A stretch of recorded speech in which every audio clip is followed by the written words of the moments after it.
As drogas lícitas são aquelas legalizadas, produzidas, comercializadas livremente e aceitas pela sociedade. Os dois principais exemplos são o cigarro e o álcool. Atualmente, o prejuízo para a saúde e para os cofres públicos é incalculável, superando em muito os impostos que as indústrias produtoras recolhem para o governo. Para discutir este assunto, eu recebo no estúdio Andréa Leite, diretora de Articulação e Coordenação de Políticas Públicas sobre Drogas do Ministério da Justiça, e o advogado criminalista, juiz federal aposentado, Pedro Paulo Castelo Branco. Antes de começarmos a nossa conversa, acompanhe uma reportagem sobre o assunto. A OMS considera o alcoolismo uma doença grave e recomenda que seja tratada como um problema de saúde pública. A Justiça no Brasil tem acompanhado esse entendimento. Em Minas Gerais, um homem vai ser reintegrado ao serviço depois de ser demitido por justa causa após faltas e atrasos causados pelo alcoolismo, por entender que o funcionário deveria ser submetido a tratamento médico. No Brasil, estima-se que a dependência de álcool atinge em média 17% da população. Outro problema grave está relacionado com o uso do tabaco, que mata cerca de 200 mil brasileiros por ano. Além do controle da propaganda, recentemente uma resolução da Anvisa proibiu aditivos aromáticos na composição dos cigarros. De acordo com este médico, eles fazem tanto mal quanto os comuns. O mal é o mesmo, eles causam todas aquelas doenças que os cigarros habituais costumam causar no ser humano. Muito bem, eu vou começar aqui pela doutora Andréa. Hoje a preocupação maior é com as drogas lícitas ou ilícitas. Muito se faz, e eu não sei nem se isso é uma forma correta, de se comparar os malefícios do cigarro e do álcool, por exemplo, com o crack. São drogas diferenciadas e os alcances também são diferenciados. A questão de ser ilícita e ser vendida em qualquer local, isso faz com que muitas pessoas, independente da faixa etária, tenham acesso livremente. Ainda que seja regulamentado, por exemplo, o uso do álcool e também o do cigarro, né? Nós temos muitos jovens que começam o uso da droga nas faixas de 15 a 16 anos.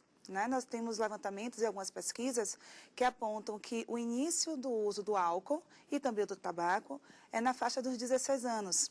Essa foi uma pesquisa realizada entre adolescentes e meninos que estão iniciando a escolaridade, estudantes de escola médias e fundamentais, de ensino médio e fundamental. E nesse sentido a gente tem muita preocupação, porque é um momento que o jovem está começando a sua formação, é um momento em que o seu caráter, a sua formação enquanto jovem está sendo estruturada, e em função disso, os riscos que eles se colocam muitas vezes é muito grande. Então, o risco da exposição a doenças sexuais, por conta do uso do álcool, a embriaguez, acidente de trânsito, até mesmo, por exemplo, um menino menor de 18 anos, ele não pode dirigir. Mas ele pega a bicicleta, e vai passear pelo bairro, depois de fazer uso do álcool. Isso também representa um grande problema de saúde pública. Quer dizer, é realmente uma porta para outros problemas. Eu não diria uma porta para outros problemas, mas ele pode se somar a outros problemas. Porque ele começa com o uso do álcool, no sentido de ter o glamour, Por mais que a gente tenha campanhas hoje explicando que a glamourização do uso do cigarro, do uso do álcool, não está mais em voga nesse momento, Isso pertence a uma outra década, não mais a nossa. Mas, infelizmente, mudar cultura não é uma coisa muito simples. E mudar a cultura de juventude, que é a nossa maior preocupação com relação ao uso do álcool e do cigarro, porque ele começa o uso e a possibilidade dele se manter no uso do álcool, quanto mais cedo ele começa, é muito maior. Então, por isso a gente tem uma preocupação muito grande com os jovens. Então, as pesquisas apontam que iniciar o trabalho de prevenção com os adolescentes, através das escolas, dos estudantes universitários, é muito importante justamente porque ele tem grande possibilidade de se tornar um dependente no futuro. Para se trabalhar esse trabalho, essa função que vocês têm de levar essa informação, de modificar uma cultura, existe uma legislação. Nós temos uma legislação que trata especificamente desse tema com essa mesma preocupação de proibir essas drogas de chegarem aos jovens e adolescentes, não é, doutor? Exatamente. Nós temos o Estatuto da Criança e do Adolescente, que objetiva a defesa do adolescente de 12 a 18 anos, menos de 18 anos, um dia, e temos outras legislações que proíbem, inclusive, a venda de bebidas alcoólicas, no caso do álcool, ao menor de 18 anos, e também o tabagismo, o cigarro, em alguns estados, são incluídos como proibidos a venda a menor de idade. De formas que nós temos toda uma gama de legislação que reprime isso, porém, eu concordo plenamente com a doutora quando ela diz que o problema, o aspecto que eu sempre bato sim e sempre é com relação à prevenção ao tabagismo, prevenção ao alcoolismo, prevenção, inclusive, às drogas de uma maneira generalizada, aquelas, inclusive, estupefacientes que possam realmente levar o cidadão, o jovem, primeiro, de 12 a 18 e até o maior de idade, a uma completa dependência dessa droga. Sim, mas agora a facilidade de acesso é um problema, não é? Se nós tivéssemos uma fiscalização eficiente, seria bem-vindo, né? Certamente. O álcool e o tabaco é a substância mais utilizada pelos jovens, né? Isso é um dado estatístico feito através de pesquisa, dado recente, de 2010. E nós podemos perceber que, principalmente próximo às escolas, próximos a centros culturais, centros esportivos, a gente vê o apelo ao uso da substância, né? Principalmente o álcool e o tabaco, a gente vê o álcool em todos os grandes rituais, né? A questão não é necessariamente a presença dele, mas a forma como o jovem é exposto à informação. Existe um grande estímulo à questão da sedução, né? Quando a gente está na assistência, durante muito tempo eu trabalhei na assistência aos usuários, eles falam: dona Andréa, quando eu estou sob efeito da substância, eu consigo chegar numa pessoa e soltar uma cantada, paquerar com mais facilidade.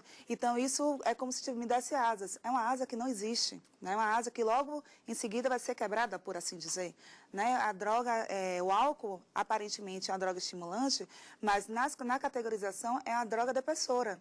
Então, o usuário tem um pico de excitação e logo depois ele deprime. Então, toda aquela ilusão, aquela sedução, o prazer que se tem com o uso do álcool, que inicialmente pode favorecer a aproximação, né? E o uso recreativo, muitas vezes, as pessoas entendem que me aproxima de você, eu consigo conversar com mais facilidade, eu fico mais solto para me relacionar com as pessoas, logo em seguida se deflagra em um grande problema, né? Porque aquele espelho que ele está vendo não é o verdadeiro, né? Então, é por isso que a gente trabalha com muitos fatores de proteção, favorecendo com que as famílias, com que os pais possam dialogar sobre esse tema, para que, tendo empoderado dessa informação, o aluno, a criança, o adolescente, até o próprio adulto, possa discernir sobre como é que ele vai lidar com essa questão do uso, da oferta do uso, né? Muitas vezes ele sai da escola, da faculdade, a gente verifica que nas faculdades tem um grande apelo para o uso do álcool, principalmente, né? Foi identificada também uma alta prevalência de uso na vida e nos últimos 30 dias do álcool entre estudantes de universidades, escolas de universidades públicas do Brasil. Foi um estudo feito em 27 capitais e em todas a gente conseguiu perceber que existe uma alta prevalência, principalmente daqueles malefícios. Então, ele sai para uma balada, faz o uso do álcool e no outro dia não se sente bem. Então, um alto índice indicou que, nos últimos 30 dias, muitos estudantes universitários fizeram uso prejudicial.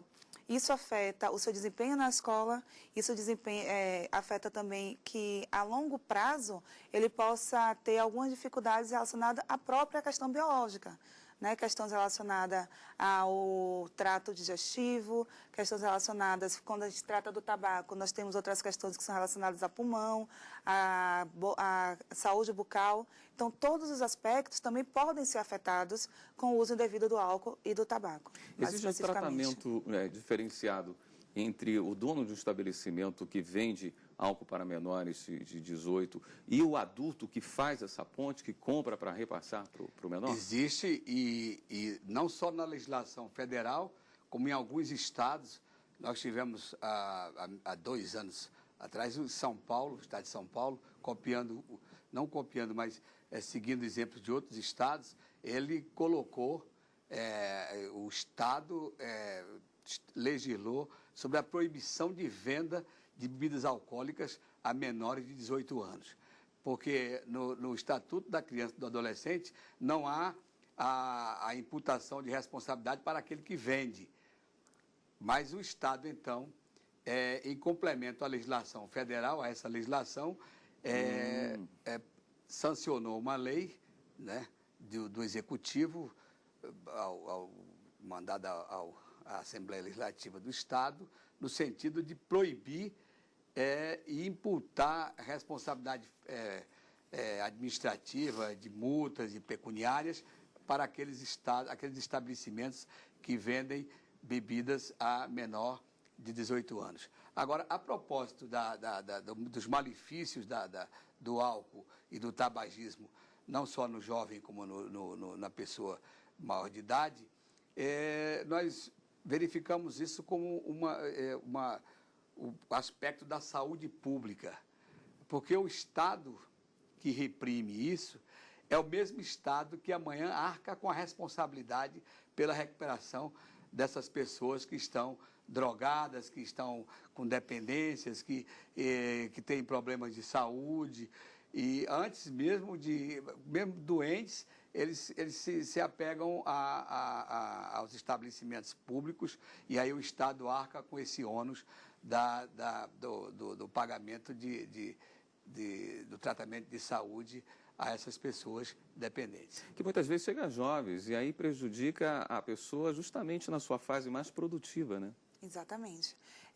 O Ministério da Saúde tem um estabelecimento, né, que se chama CAPS-AD, que é Centro de Atenção Psicossocial de Álcool e Outras Drogas. É um serviço público do SUS e que oferece uma equipe interdisciplinar, né, uma equipe psicossocial, que atende desde adolescentes até os adultos que têm algum transtorno em decorrência do uso e do abuso de álcool e qualquer outra droga, álcool, crack, tabagismo, né? Então, existe, assim, a preocupação, né, do poder público em levar até a população a assistência, o cuidado. Mas, para além do cuidado, é necessário também que a gente possa ampliar o universo de prevenção. A prevenção pode acontecer na escola, nas praças públicas, com os donos do estabelecimento que reconhecem que não é possível vender a bebida alcoólica para um menor de 18 anos. É uma responsabilidade que é compartilhada. Não é uma responsabilidade que é somente do Poder Judiciário, somente do Ministério da Saúde, do Poder Público. A família tem uma grande preocupação com relação a isso e a gente precisa distribuir essa responsabilidade. Né, nós temos hoje uma grande prevalência de adolescentes que conseguem ter acesso à substância. Né?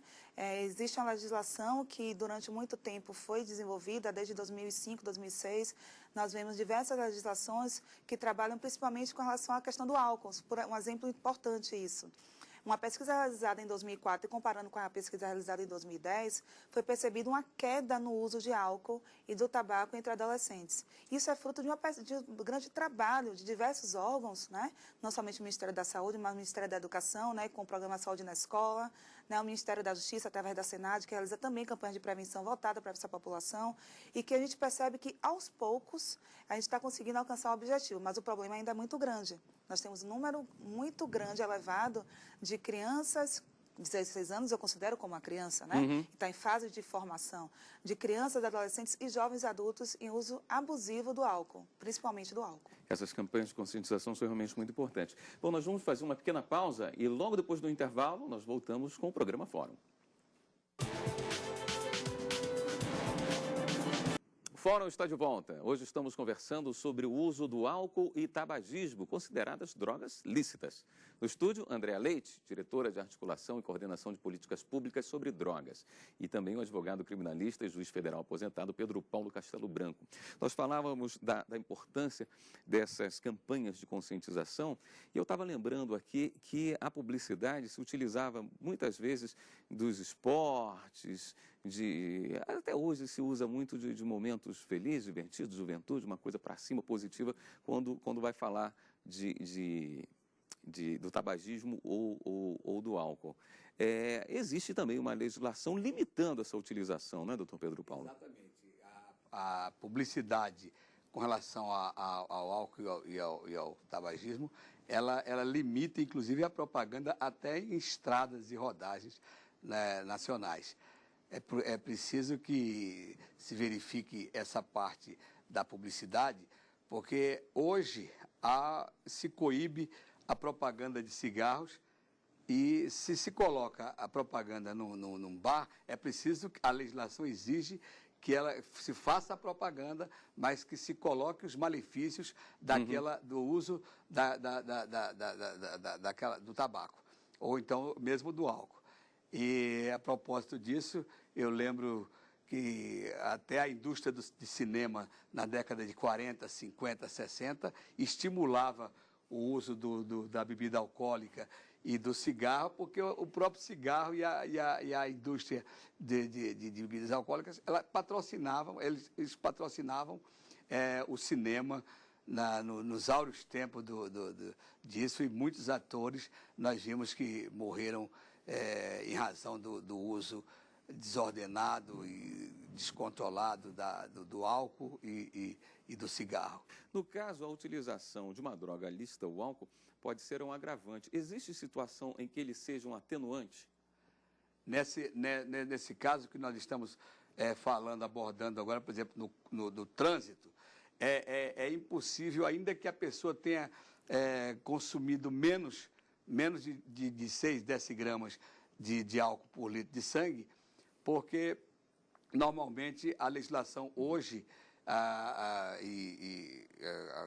os juízes estão usando o Ministério Público e a Polícia de Repressão naquilo que nós chamamos de imputação objetiva. Mesmo que a pessoa não tenha querido ter provocado o desastre ou qualquer acidente na direção, ela assume o risco daquilo que ela praticou.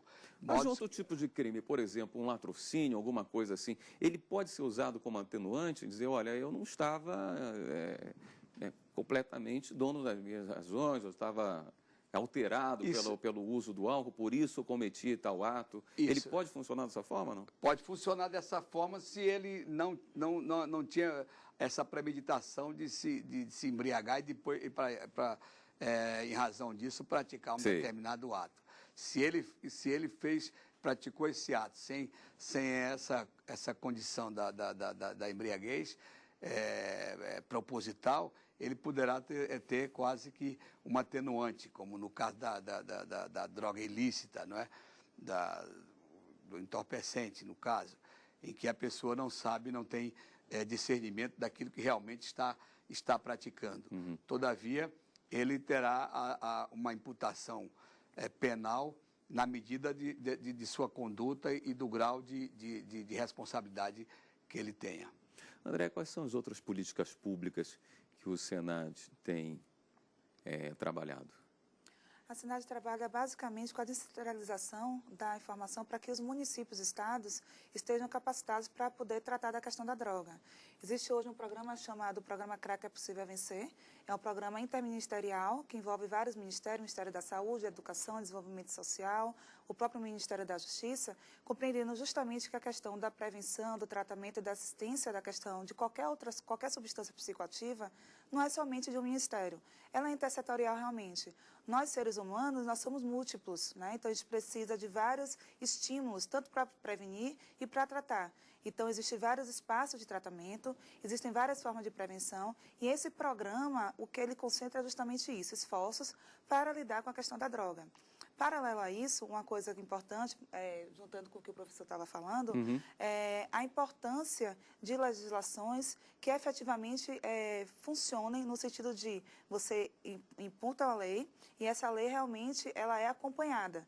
Por exemplo, o professor falou sobre a questão do acesso à informação. Né? Então, com relação ao tabaco, tem vários decretos e leis que foram instituídos ao longo do tempo e que proíbem, por exemplo, o uso do tabaco em ambientes fechados. Então, se eu não sou tabagista, se eu não faço uso do cigarro, não tem por que eu ser um fumante passivo. Né? Não é possível, em eventos esportivos e culturais, ter um incentivo, né, financeiro, patrocínio, a partir de indústria de tabaco. Então, é outra sanção que fomenta que não tenha o estímulo ao uso do tabaco. Então, essas legislações, esses decretos, ao longo do tempo, né, que algumas são restrições de liberdade, no sentido de que eu não posso fumar dentro de estabelecimento, então eu tenho que ir para um fumódromo, para um espaço fechado, mas de alguma forma protege o coletivo da exposição àquela substância. E isso é dever público, isso é dever do Estado, né? Prevenir que as pessoas que não são usuárias do tabaco, por exemplo, não sejam atingidas com os malefícios que essa substância pode provocar. Os planos de saúde devem promover também esse tratamento? Como é que é visto o tabagismo? Inclusive, ele é visto pelos planos de saúde como uma doença pré-existente, o alcoolismo? Eu eu verifico que há uma dificuldade muito grande de tratamento pelos planos de saúde com relação ao tabaco, com relação às drogas ilícitas e com relação ao álcool. E o que se verifica na prática é o próprio Estado que, apesar de receber impostos da venda de bebidas alcoólicas, receber impostos da venda de cigarro, não é? Esse mesmo Estado, amanhã ou depois, arca com esses impostos, não é? No tratamento dessas pessoas que adoeceram, que tiveram problemas de saúde com relação ao uso desses produtos que o Estado recebeu impostos. Ou o Estado proíbe de uma maneira generalizada, ou então vai ficar sempre com esse paliativo de prevenção, de educação do menor, porque tudo é problema de consciência e de educação, evidentemente, mas o Estado ele tira o imposto da bebida alcoólica e do fumo e devolve esse imposto em despesas para recuperar as pessoas no tratamento de saúde, que é, como disse a doutora, com relação à saúde pública e às políticas que o Estado empreende para evitar tudo isso. Então, é uma faca de dois gumes. Ele tira com o imposto... Que é retirado dele. E depois é retirado do próprio Estado, é devolvido em forma de tratamento de saúde a essas pessoas que o próprio Estado cobrou impostos desses produtos que deveriam ser proibidos, mas que, evidentemente, a sociedade aceita isso e nós temos que conviver com uma espécie de maniqueísmo. De um lado, ele tira o imposto, do outro lado, ele devolve em saúde para recuperar as pessoas. No caso desses tratamentos que são oferecidos às pessoas que sofrem de alcoolismo, como deve ser feito a procura? Pela pessoa, pode ser feito por parentes? É pensada a possibilidade de internação compulsória? Importantíssima essa pergunta sua e um pouco delicada, né? É importante no sentido que é importante que a família e principalmente os chefes, né, dos empregados percebam que isso é um problema de saúde pública, né? Muitas vezes, ao longo do tempo, a pessoa, como eu falei no início, né, começa o uso da substância, do álcool, do tabaco muito jovem e ao chegar aos 40, 50 anos não é muito fácil largar a substância. Isso é substância química, está circulando no organismo. Se você tira, é que nem um carro que está em alta velocidade na estrada. Se a gente puxa o freio de mão, ele capota. Então, é necessário realmente ter um cuidado especial para essas pessoas. Por isso que o serviço público oferece um tratamento especializado, tanto para o tabagismo quanto para o alcoolismo, né? Existe um tratamento específico, acompanhamento com psicólogo, psiquiatra e assistente social, junto com a medicação que é disponibilizada gratuitamente também para o tratamento, sabendo que muitas vezes gera ansiedade, gera angústia, muitas pessoas sofrem por conta de questões associadas relacionadas à saúde, outras relacionadas à questão social. Na questão social, posso falar quanto à família, né? Muitas vezes o uso do álcool traz grandes transtornos à família, a pessoa não consegue mais desenvolver as atividades como desenvolvia, o desempenho cai bastante, né? Com o uso prolongado do álcool. Então, muitas vezes é necessário ter um cuidado. Essa intervenção deve ser feita voluntariamente. Esse voluntariamente significa, muitas vezes, o familiar apontar para aquela pessoa que está com o transtorno em decorrência do uso do álcool, do tabaco, para que quais são os prejuízos, que muitas vezes ele não consegue perceber. Ele está naquele uso rotineiramente e não consegue perceber que a atividade do trabalho enfraqueceu, que ele já não tem mais o mesmo ciclo de amigos, que ele não consegue mais bater o papo. Até a atividade sexual com o seu parceiro também diminui, tanto no uso do álcool quanto no uso do tabaco. Então, é necessário apontar, a partir daí, uma conscientização para que a pessoa possa ir para o tratamento. O tratamento voluntário, ele é fundamental e é a prioridade que nós entendemos. Passa por uma mudança de concepção. A mudança de concepção não é de fora para dentro, não é uma roupa que eu tiro e troco por uma outra. Eu preciso estar me questionando, estar pensando e refletindo na minha própria vida e os impactos desse uso da substância na minha vida. Só a partir daí eu posso fazer a modificação. Sozinho é muito difícil, Por isso que existe uma rede de saúde, uma rede também na assistência social, preparada para atender essas pessoas, tanto com informações, com acolhimento diferenciado. O acolhimento é muito mais do que eu receber a pessoa. Preciso acolher aquele sofrimento. Então, tem uma rede preparada, existe uma rede ainda que é insuficiente, mas uma rede já ampla em todo o Brasil, tanto de assistência na saúde, quanto a assistência social, né, que são os CAPs, os CRAS, os CREAS, né, que estão prontos para atender essa população, gratuitamente. Volto a falar, são atendimentos com profissionais de saúde e da assistência social, né, médico, psicólogo, psiquiatra, muitas vezes com a introdução de medicamentos, né, para lidar com ansiedade ou com algum transtorno decorrente desse uso, né, ao longo tempo, e que a pessoa pode procurar voluntariamente. Bom, eu gostaria de agradecer a participação dos senhores aqui e o programa de hoje vai encerrando. Nós conversamos com Andréa Leite, diretora de Articulação e Coordenação de Políticas Públicas sobre Drogas, e também com o advogado criminalista e juiz federal aposentado Pedro Paulo Castelo Branco. E você pode rever esse programa na página da TV Justiça. O endereço é www.tvjustiça.jus.br e pode enviar também sua sugestão para o programa. E-mail fórum@stf.jus.br. Na próxima semana tem mais uma edição do Fórum para você. A gente se encontra. Até lá.